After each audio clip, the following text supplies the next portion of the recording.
Hola a todos y todas, feliz de estar aquí otro sábado más con ustedes hablando de estos temas de salud mental y del comportamiento.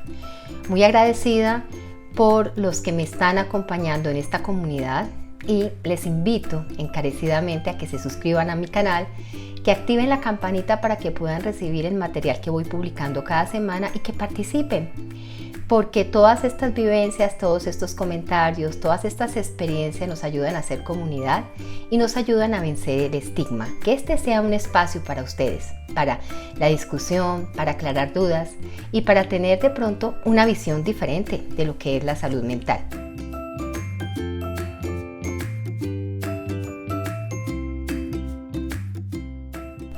Bueno, en el día de hoy quisiera terminar con el tema de los trastornos de personalidad del grupo A. Como habrán visto hasta el momento, estos trastornos suelen ser bastante extraños, ¿verdad? Tienen que ver como comportamientos bastante raros.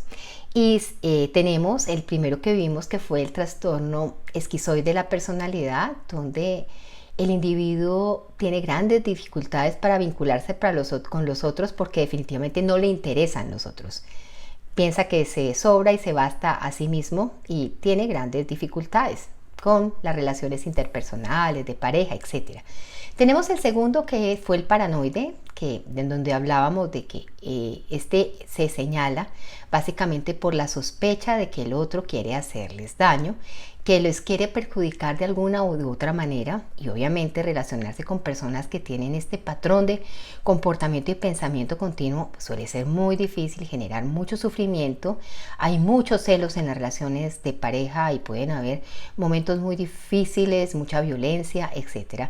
Y en esta oportunidad voy a hablar del tercer trastorno relacionado con el grupo A, que es definitivamente el más extraño, el más excéntrico. Es el trastorno esquizotípico de la personalidad. Antes de empezar a hablar de este último trastorno, quiero recordarles que para hablar de trastorno de personalidad tendríamos que hablar de un grupo de afecciones mentales, de problemas mentales, problemas en los cuales la persona tiene un patrón estable, prolongado, característico de ciertos comportamientos, emociones, pensamientos y actitudes, que es muy diferente a las expectativas que tiene la comunidad, la familia y las personas que le rodean. Estos comportamientos son suficientemente complejos, difíciles, molestos, que van a llegar a interferir en la capacidad que tiene esta persona para desempeñarse a nivel interpersonal, en el trabajo y en diversos contextos. Entonces, recuerden, todos tenemos rasgos de personalidad, cosas que hacen que nos distingamos, ¿verdad? Algunos tendremos algunos rasgos de personalidad obsesivos, otros tendremos algunos pasivo-agresivos, etc. Pero en general la gente funciona muy bien y puede llegar a conseguir como todas las cosas que necesita en la vida. Pero cuando hablamos de un trastorno estamos hablando que esto genera una alteración en la calidad de vida y en el funcionamiento global de los pacientes, y esto es como lo que marca este tipo de trastorno de personalidad. Muy bien, entonces el trastorno esquizotípico de la personalidad, como les decía, es el más extraño, es el más llamativo de todos, diría yo, de los del grupo A, porque se caracteriza por un patrón generalizado, estable, continuo, de un malestar muy intenso con las relaciones interpersonales, una menor capacidad de mantener dichas relaciones interpersonales, un aislamiento que el paciente decide, y además hay unas distorsiones a nivel del pensamiento, a nivel de las emociones y de las percepciones, que lo llevan a tener unos comportamientos bastante excéntricos o salidos de tono. Aquí podemos decir que las experiencias cognitivas o su manera de pensar reflejan como una salida muy llamativa o muy florida de la realidad. Por ejemplo, estos pacientes tienen ideas de referencia, pueden llegar a tener ideas paranoides, pueden llegar a tener ilusiones corporales de que el cuerpo puede elevarse, que pueden salir de su cuerpo, que pueden hacer una cantidad de cosas que definitivamente son imposibles, ¿verdad? También cultivan un pensamiento mágico y tienen muchísima fantasía cuando expresan sus ideas, ¿verdad? Otra cosa que se nota cuando uno les hace ya una entrevista más estructurada es que hay una gran desorganización del pensamiento y de la manera de hablar en comparación con el que ocurre en otro tipo de trastornos de personalidad. Entonces vamos a ver que tenemos una alteración tanto en el contenido del pensamiento, ¿sí?, como en la sensopercepción, en las emociones y en la forma como ellos se expresan, cómo expresan dichos pensamientos, dichas vivencias o dichas emociones. Por eso son llamados personas bastante excéntricas. Muy bien. La prevalencia, ¿qué tanto se da? La prevalencia de este trastorno esquizotípico de la personalidad se sitúa entre un 3.5 y un 3.9% de los ciudadanos norteamericanos. Este puede ser un poco mayor en el sexo masculino. Y aquí sí es muy importante mencionar que estas personas suelen tener como comorbilidad importante episodios depresivos. Más de la mitad de los pacientes con trastorno esquizotípico han tenido más de un episodio depresivo mayor en su vida, ¿verdad? Y esto se diagnostica pues muchas veces porque el paciente llega con unas depresiones muy severas y cuando se le hace la entrevista ya encontramos estos otros elementos que conforman parte de su personalidad y también vemos que hay antecedentes de consumo de alcohol y de sustancias psicoactivas. Se pregunta qué puede causar este trastorno esquizotípico de la personalidad. Bueno, se cree que la etiología del trastorno esquizotípico es principalmente de origen biológico. Porque se ha visto en todos los estudios que comparte en muchas de las anomalías que vamos a ver en un cerebro, por ejemplo, que tiene un cuadro de esquizofrenia. Entonces es muy común verlo en parientes de primer grado de personas que han tenido o que tienen esquizofrenia o un trastorno psicótico. Es bastante cercano. Entonces vemos que hay una influencia biológica bastante importante en esta manera de comportarse de estos pacientes con trastorno de personalidad esquizotípica, ¿verdad? Muy bien. ¿Cuáles son los síntomas y los signos que nosotros vemos en estas personas?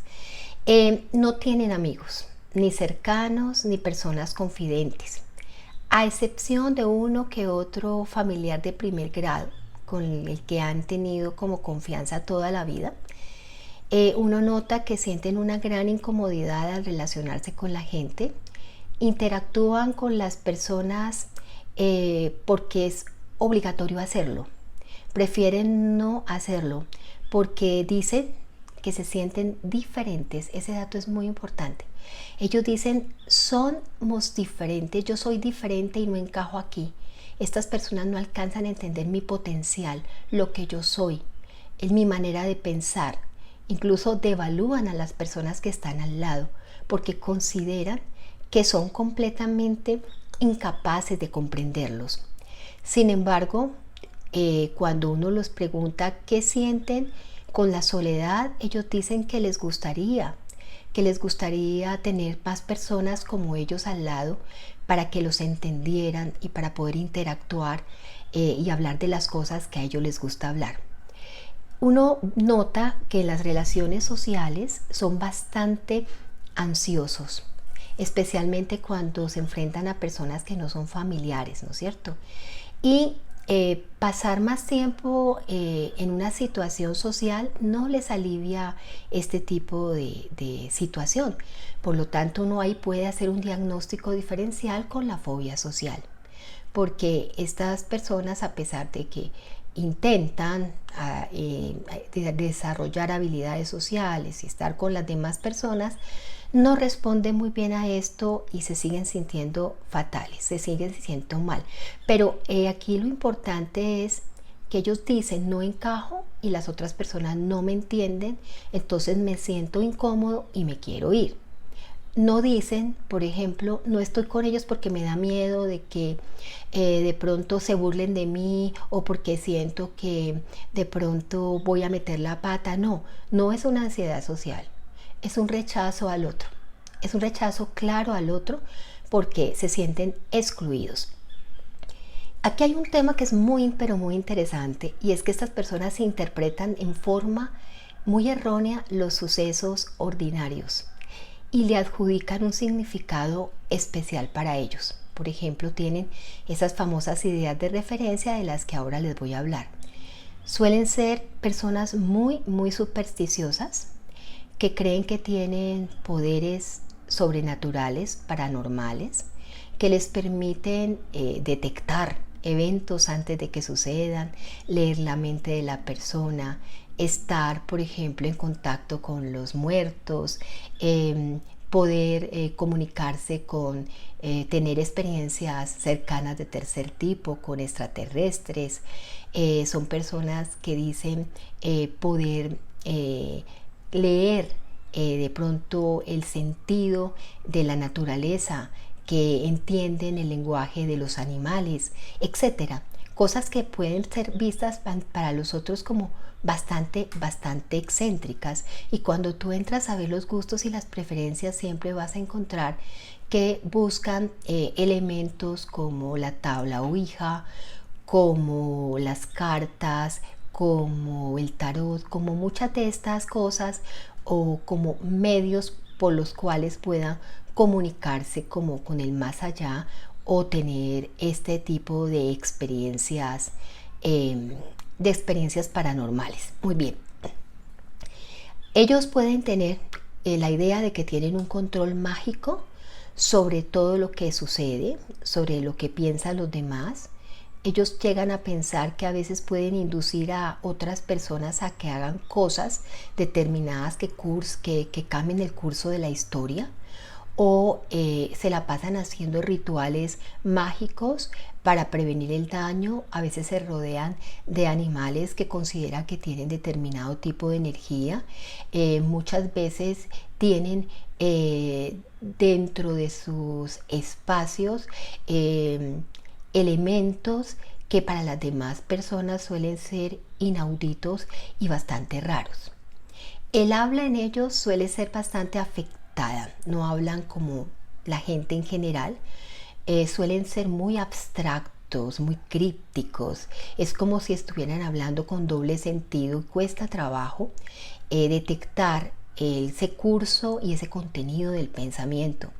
Tienen a veces un pensamiento concreto, o utilizan, por ejemplo, frases extrañas o frases que no están dentro de un contexto y las meten dentro de otro contexto, ¿no?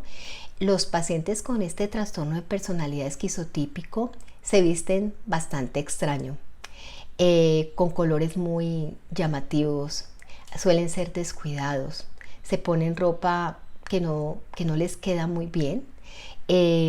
Suelen tener una actitud frente a los otros como de mucha reserva, miran para el piso, no miran a los ojos, tienen dificultades para leer las emociones en las otras personas, por lo tanto las intervenciones que hacen suelen ser inadecuadas, inapropiadas, y generan admiración y a veces burla en las personas que les rodean. Entonces son desconfiados y pueden pensar que los otros están tratando de leerles el pensamiento, o están tratando de pronto de conocer mucho más de lo que ellos son para hacerles daño. Entonces vamos a ver que en este caso también se presentan ideas paranoides, pero estas ideas paranoides no es lo más importante que se presenta.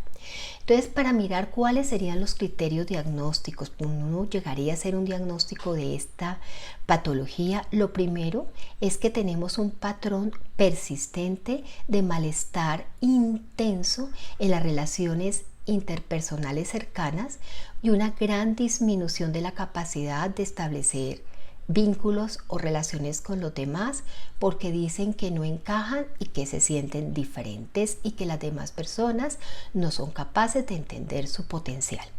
Lo segundo, vamos a encontrar problemas a nivel de el pensamiento del curso y del contenido del pensamiento. Hay unas distorsiones cognitivas y perceptivas y también un comportamiento bastante excéntrico. Vemos que dentro de estas características podríamos mencionarlos, había hablado yo de las ideas de referencia, ¿no? Las ideas de referencia es la creencia de que los sucesos cotidianos, lo que ocurre día a día, tienen un significado más allá o una relevancia muy especial y que están destinados o dirigidos personalmente para darle un mensaje específico al paciente. Pero ojo, no ideas delirantes de, por ejemplo, de referencia, que son cuando las personas piensan que las demás personas se dirigen a ellos, pero tienen la seguridad absoluta. En el caso, aquí la diferencia que hay entre el trastorno esquizotípico y la esquizofrenia o la idea delirante es que esta persona que tiene trastorno esquizotípico cree, piensa, presume que pueden estar teniendo algo que ver con él, que tienen que estarse dirigiendo hacia él, pero no están seguros. No tienen la seguridad absoluta de que los sucesos cotidianos tengan un significado, una relevancia especial y que esté destinada o dirigida hacia él. Ellos creen que es posible que esto pase. En cambio, si tenemos un paciente que tiene un trastorno delirante o tiene una esquizofrenia, él está absolutamente segura de que estas cosas que están ocurriendo alrededor los van a afectar. Él está seguro, no hay ninguna duda, ¿no? Espero que esto quede claro. En el caso del trastorno esquizotípico hay la sospecha. En el caso del trastorno delirante hay la certeza. El paciente está absolutamente seguro de eso. Muy bien, la convicción, ¿verdad? La convicción de que esto está ocurriendo. En segundo lugar, tenemos que analizar estas creencias raras, estos pensamientos mágicos que se repiten una y otra vez. Creen mucho en la clarividencia, en la telepatía, en el sexto sentido, en los extraterrestres, en las ideas conspiranoides. Todo el tiempo está explorando, revisando estas ideas paranormales, del único tema que habla en los blogs, porque suele meterse a las redes sociales, de estos fenómenos paranormales, del fin del mundo, del Argamedón, de temas como con el contacto con el más allá. Son temas que son repetitivos, reiterativos y muy frecuentes, ¿verdad? También dicen tener unas experiencias perceptivas inusuales. Por ejemplo, escuchar vocecillas susurrando su nombre o mencionándoles qué es lo que va a pasar al día siguiente. También suelen presentar pensamiento y manera de hablar extraño, ¿no? Ellos hablan de manera muy vaga, de manera metafórica o de una manera muy circunstancial, muy elaborada, muy estereotipada. O sea, es un curso y un contenido de pensamiento bastante complejo, bastante difícil, y cuando ellos tratan de expresar las ideas las hacen de manera muy rimbombante o de manera críptica o de manera metafórica, bastante extraño. Otra cosa es que todo el tiempo están hablando de que tienen sospechas, de que ocurran catástrofes, de que venga algo extraño, la sensación de extrañeza, de pensamientos de daño, de que algo va a ocurrir, de que algo les va a pasar. Tienen un afecto muy incongruente y muy limitado. Es decir, no son personas como muy planas a la hora de expresar sus emociones. Parecen como autómatas en muchos casos.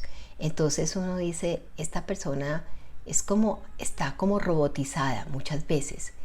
Y si vemos el comportamiento y la apariencia es bastante excéntrica. Combinan raros colores, se ponen muchas manillas, se visten muy extraño. Si notamos la vida social, pues no tienen amigos, no tienen confidentes, tienen una ansiedad social excesiva que no disminuye con la exposición o con la familiaridad y se relaciona principalmente a estas ideas paranoides de que no me van a aceptar, se van a burlar de mí, me van a hacer daño y no encajo porque yo soy diferente.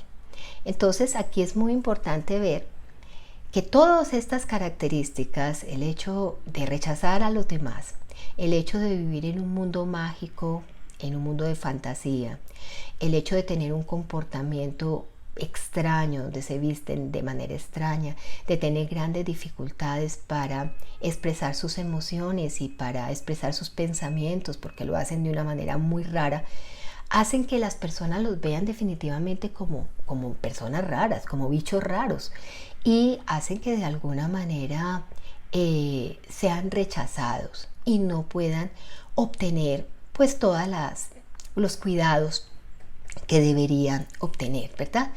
Hay varios diagnósticos diferenciales que los psiquiatras tenemos que tener en cuenta, como sería, aquí eso es un desafío muy grande para el psiquiatra, porque tendríamos que descartar que haya un trastorno mayor del pensamiento, por ejemplo, descartar que este paciente no vaya a tener una esquizofrenia o un trastorno bipolar o un trastorno depresivo con características psicóticas que tiene pues estas alteraciones tanto en el pensamiento como en la sensopercepción, ¿no es cierto?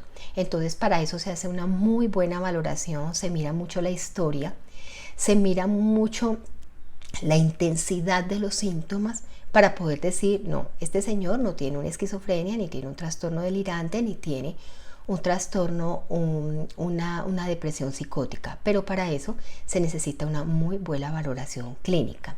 También tendríamos que mirar, hacer diferenciación con trastorno paranoide y el esquizoide. Muy bien, creo que este tema es interesante, espero que les haya gustado y nos vemos la próxima semana.